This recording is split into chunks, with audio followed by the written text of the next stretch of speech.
Alhamdulillah ya Allah, yang kedua kalinya turun ke Ka'bah ya Allah, bisa mencium Ka'bah, masih hijab Ismail mencium makam Ibrahim, tapi kali ini tidak bisa mencium Hajar Aswad. Tidak apa-apa ya Allah, tidak apa-apa ya Allah. Yang sekarang aku bisa berada di belakang di depan Ka'bah ya Allah, bisa sholat di depan Ka'bah ya Allah, sampai menjelang isya ya Allah, sampai menjelang duha ya Allah. Alhamdulillah, karena hari ini perpulanganku ya Allah, hari ini aku bangkit ya Allah. Mudah-mudahan aku diundang lagi ke sini ya Allah, mudah-mudahan aku diundang lagi ke sini ya Allah di musim haji ya Allah. Mudah-mudahan aku diundang lagi ke sini di musim haji ya Allah. Amin ya Allah, bisa ibadah lagi di sini ya Allah, bisa ibadah lagi di sini. Assalamualaikum warahmatullahi wabarakatuh. Hari ini hari Senin tanggal 10 April 2023. Kali ini saya akan berbagi pengalaman tentang ibadah umroh.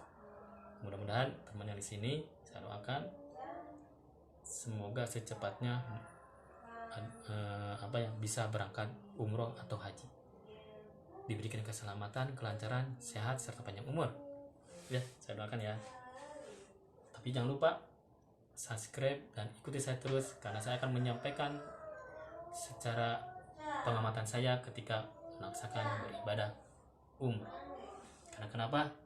Kalau tidak disampaikan sangat sayang sekali ya.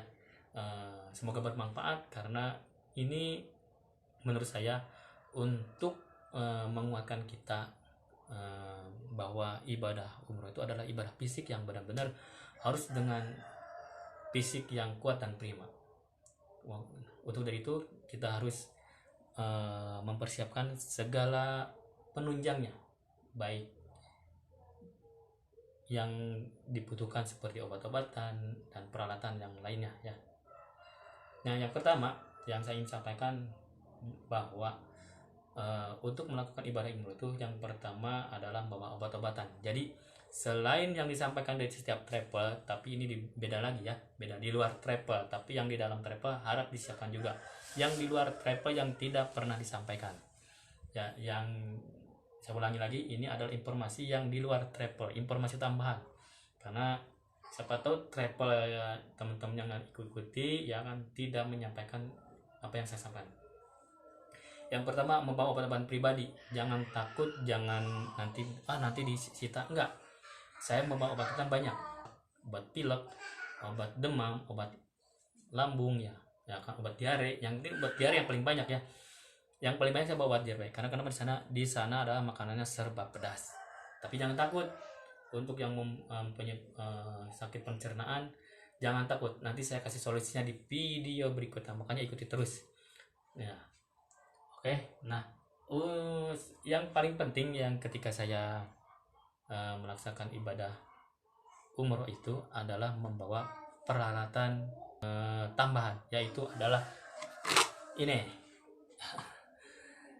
Tapi jangan dari besi, cari yang dari plastik.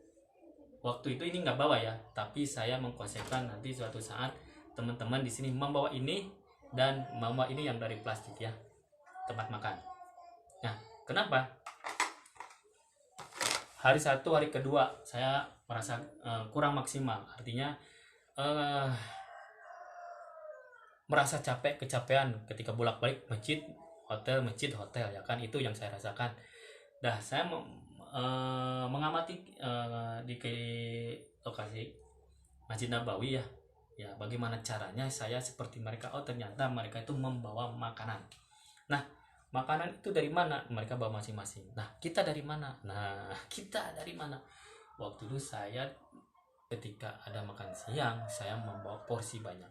Gak masalah porsi banyak. Yang jadi masalah makanan yang kita ambil tidak habis. Mereka akan dengan muka sedih. Maksudnya kalau bahasa Arab, pokoknya saya yakin itu dia merasa sedih. Dia pokoknya dengan gerak-gerak itu dia merasa sedih. Tapi kalau saya merasa habis, ya kan, dia merasa oh ajib katanya. Itu yang saya sangat mengerti ya. Jadi ketika saya mau banyak, lauknya banyak, saya dimasukkan ke dalam gelas kopi yang besar ya.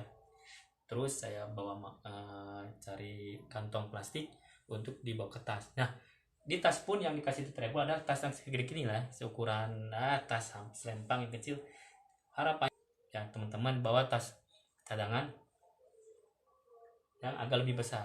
Dan kenapa bisa memasukkan seperti makanan berat ya, kayak nasi, saya mau makan nasi ke tempat beribadah. Terus bawa buah-buahan, bawa kue. Kalau air kan ada air jam-jam. Kenapa saya bawa seperti itu? Saya melihat mereka juga membawa. Ada yang bawa minuman, bawa korma, bawa makanan tajil ketika mereka berpuasa.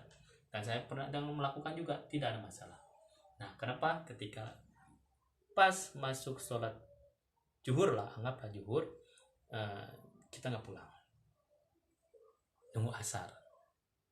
Nah, asar makan sore, saya nggak pulang. Maghrib, ya kan? Maghrib nggak pulang. Maksudnya nggak pulang ke hotel ya, masih di situ di Masjid Nabawi. Nah, di Masjid Nabawi sampai Isya, setelah Isya baru pulang. Jadi ya bisa kan pahamnya, zuhur, asar, maghrib, isya ada di masjid full. Tidur gimana? Kalau misalnya lelah ya tidur, di situ juga ada yang tidur, ada yang baca Quran tidur. Jadi menurut saya tetap memaksimalkan untuk membaca Al-Quran ya kan, karena kesempatan ini menurut saya sih jangan disia-siakan ya. Itu yang jarang disampaikan oleh para travel ya kan. Terus ini selanjutnya apa ya, untuk ke Raudhoh. Nah, ya kan, Raudhoh, saya Raudhoh hampir tiap waktu. Awalnya tidak, tapi saya meneliti bagaimana cara mendaki ke Raudhoh. Ternyata ada harus daftar. Nah, kok harus daftar? Udah di sini daftar kan lama ya kan. Nah, tipnya begitu, datang lebih awal. Untuk subuh datang jam 2 ya kan, atau jam 3 ya kan. Itu Raudhoh jam 2 tuh udah penuh, jam 2 malam. Nah, begitu ya. Nah, saya kan masa di situ ya. Setelah melaksanakan sholat fardu ya, zuhur ya, keluar atau subuh ya kan. Nah, subuh kalau misalkan zuhur yang ke Raudhoh ya awal jam 10 udah harus penuh. Saya Jumatan di sana di Raudhoh jam 9 udah ada di sana ya, 9 pagi.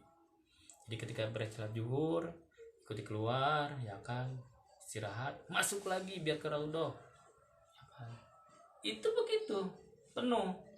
Memang ada kayak apa ya, tiket. Kalau misalnya yang kesiangan, waktu saya di mana ke Raudhoh ya kan, ternyata ya bawa kayak tiket ya, tapi itu yang merasa menurut saya kesiangan ya, pas mau sholat fardu dia baru masuk ya, walaupun dia bawa tiket ya, kalau kata penjaganya lah nggak bisa udah penuh ya, mungkin ya bahasa gitu, nggak bisa. Jadi siapa yang lebih datang lebih awal dia yang bisa masuk.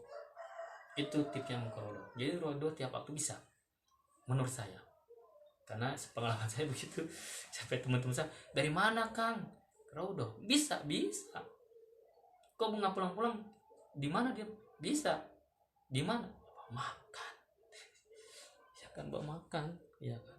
Kenapa ya? Biar nancep di sana gitu. Jadi gimana ya, bisa teman-teman buktikan lah ya, yang berarti pertama, yang nanti kita akan membahas tentang masalah ibadah umrohnya, karena nanti di Mekah ini karena durasi kepanjang kita skip dulu ya. Oke, ikuti terus di channel konten manfaat, semoga bermanfaat, dan jangan lupa subscribe terus ya, karena ini semoga bermanfaat dan makin maju.